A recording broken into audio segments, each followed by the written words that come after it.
એ પ્રકારની અત્યારે સીધું જ કહી દેવામાં આવ્યું કે ભાઈ 4, 5, 6, 7 સમથિંગ જે તારીખો છે 5, 6, 7, 8 એ તારીખોમાં તમારી ફિઝિકલ પરીક્ષા લઈ લેવામાં આવશે.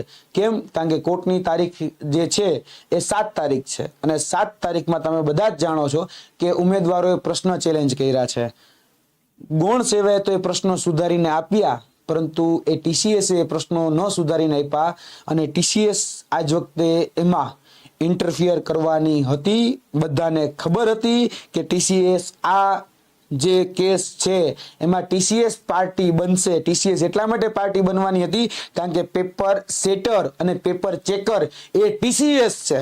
ગૌણ સેવા તો કહે છે કે ભાઈ હા આ પ્રશ્નો સુધારવા જ જોઈએ, પણ એ ન સુધાર્યા એ નઠારી ટીસીએસ કંપનીએ, ત્યાં વાંધો છે.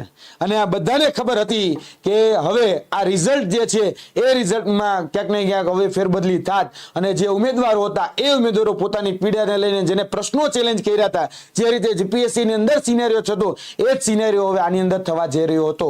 એટલે પોતાની જે, મારે એવો શબ્દ નથી પ્રયોગ કરવો, પણ જે પોતાની નિમ્ન કક્ષાની જે માનસિકતા છે એ માનસિકતા રાખી અને આ રિઝલ્ટ કહી શકાય કે રિવાઇઝ ન થવા દેવું અને એની સાથે સાથે ઉમેદવારો છે એ ઉમેદવારોની અંદર બે ફાટા પાડી દેવા, એના મનોબળ તોડી નાખવા અને એ સાથે સાથે જોવા જઈએ તો ઉમેદવારોની અંદર બે ફાટા પાડી અને પોતાનો રોટલો શેકી લેવો એ જ એ લોકોનો હેતુ છે, એ લોકોનો સ્વાર્થ છે. અમુક ઉમેદવારો જે છે સીસી ગ્રુપ બી માટે યાદ રાખજો, બરાબર, સીસી ગ્રુપ બી માટે અમુક ઉમેદવારો રજૂઆત કરી એવા છે કે સાહેબ તમે આ ગ્રુપ બી ની પરીક્ષા એ ઓફલાઈન પદ્ધતિથી લીધી તો અમે કોર્ટમાં જઈશું, આવી ધમકી આપી આવ્યા છે, બરાબર, ગૌણ સેવા જઈને. એટલે તમારા નસીબ, કારણ કે એ લોકો કહે છે કે નોટિફિકેશનમાં તમે લખ્યું હતું કે ગ્રુપ બી ની પરીક્ષા એ સીબીઆઈટી પદ્ધતિથી જ લેવામાં આવશે, તો ગ્રુપ બી ની પરીક્ષા તમે સીબીઆઈટી પદ્ધતિથી લ્યો, આવું તમારા જ ઉમેદવારો જઈ અને કહે એવા છે, બાકી અમે કોર્ટમાં જઈશું. બાકી આવા લોકો રોજ કંઈક ને કંઈક ધમકીઓ આપે જ છે, કારણ કે અમે પણ ચર્ચા કરતા હોય અધિકારીઓ જોડે, એટલે અમને ઘણી બધી વાત એમાં ખબર હોય છે. તમારા નસીબ, બસ આમાં તો બીજું કઈ કહી શકું એમ નથી, કારણ કે તમારા જ લોકો તમારા પગ ઉપર કુવાડો મારે તો એને તમે ક્યારેય બચાવી નહીં શકો. આ જે લોકો જે છે એ તમારા પગ ઉપર કુહાડો મારે છે, તો જ્યાં સુધી ગ્રાઉન્ડ ઉપર તમારી તાકાત નહીં દેખાય ત્યાં સુધી જીત થવાના ખૂબ ચાન્સીસ ઓછા છે. ગ્રાઉન્ડ ઉપર ક્યારે આવું એ નક્કી તમારે કરવાનું છે. હું તો ગ્રાઉન્ડ ઉપર જ છું. મારું યુદ્ધ ભૂમિનું મેદાન એ હંમેશા ગ્રાઉન્ડ હોય છે. 24 કલાક આપણે એ બાબત માટે તૈયાર રહીએ છીએ કે જે પણ કન્ડિશન હોય એ કન્ડિશનમાં રહેવું હોય ને તો અહીંયા સીધા જ તમે જોઈ શકો ટી શર્ટ હોય, નીચે ટ્રેક પેન્ટ હોય, 24 કલાક 365 દી એ આ જ સિચ્યુએશનમાં અમે રહેતા હોઈએ છીએ.